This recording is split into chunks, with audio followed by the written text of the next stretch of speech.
Dernier jour pour découvrir l'exposition de l'Union des artistes modernes. C'est au dernier étage du centre Pompidou que l'on peut visiter la rétrospective de ce mouvement phare du XXe siècle.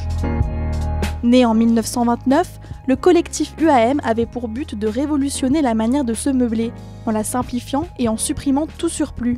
Matériaux bruts, lignes épurées, murs monochromes et aplats de couleurs révolutionnent les arts décoratifs français.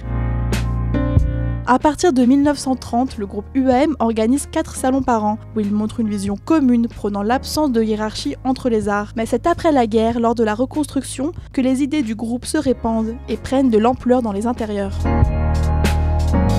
Lors de ce parcours chronologique, on remonte aux origines de ce mouvement, où différentes disciplines se côtoient. Peinture, design, art graphique.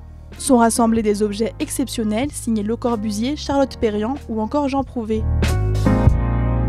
Mais l'une des reconstitutions les plus intéressantes est sans conteste le Salon pour Georges Besson, une réalisation majeure de Francis Jourdain, peintre qui appliquait aussi à la décoration ses préceptes innovants.